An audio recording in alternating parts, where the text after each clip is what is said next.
بسم اللہ الرحمن الرحیم۔ بسم اللہ الرحمن الرحیم۔ حدیث نبوی صلی اللہ علیہ وسلم، رسول صلی اللہ علیہ وسلم نے فرمایا، عورت پسلی کی ہڈی کی طرح ہے، اگر تم اسے بالکل سیدھا کرنا چاہو گے تو تم اسے توڑ دو گے، یعنی جدائی کی نوبت آ پہنچے گی، اور اگر تم عورت سے فائدہ اٹھانا چاہو تو تمہیں اس کا ٹیڑھا پن برداشت کرتے ہوئے اس کی خوبیوں سے فائدہ اٹھانا ہوگا۔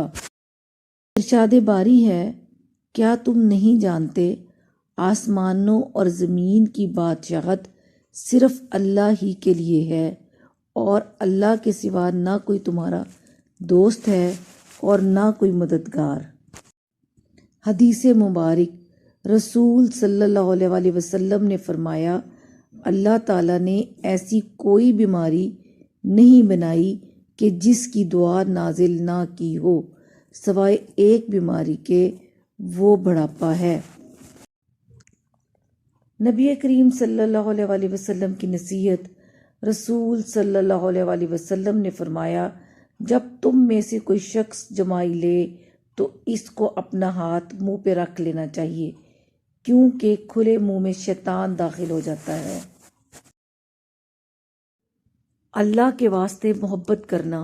رسول صلی اللہ علیہ وسلم نے فرمایا، اللہ تعالیٰ فرماتا ہے، جو لوگ میری عظمت و جلال کی وجہ سے آپس میں محبت رکھتے ہیں، قیامت کے دن ان کے لیے ایسے نور کے ممبر ہوں گے جن پر انبیاء اور شہداء بھی رشک کریں گے۔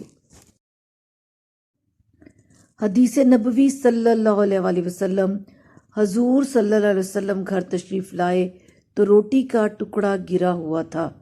آپ صلی اللہ علیہ وسلم نے اسے اٹھا کر صاف فرمایا اور کھا لیا، اور فرمایا، اے عائشہ رضی اللہ عنہا، عزت دار چیز کی عزت کرو، جب اللہ کسی قوم کا رزق چھین لیتا ہے واپس نہیں کرتا۔ حضور صلی اللہ علیہ وسلم نے فرمایا، میری امت کے تمام لوگوں کے گناہ اللہ بخش دے گا، سوائے ان لوگوں کے جو گناہ کر کے لوگوں کو فخر سے بتائیں کہ ہم نے یہ گناہ کیا ہے۔ تہجد اللہ پاک کی لاڈلی عبادت ہے۔ سوچو، تہجد گزار اللہ پاک کا کتنا لاڈلا ہوگا۔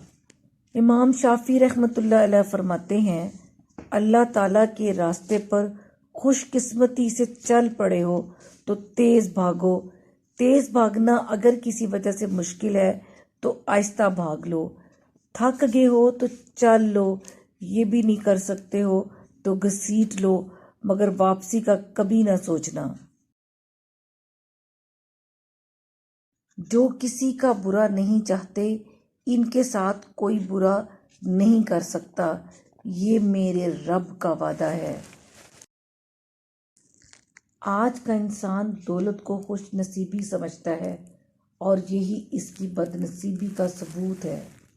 سکون پتہ ہے کیا ہے؟ اکیلے بیٹھ کر اپنے رب سے گفتگو کرنا۔ اللہ کو وہ انسان بہت پسند ہے جو اپنی جوانی اللہ کی عبادت میں گزارتا ہے۔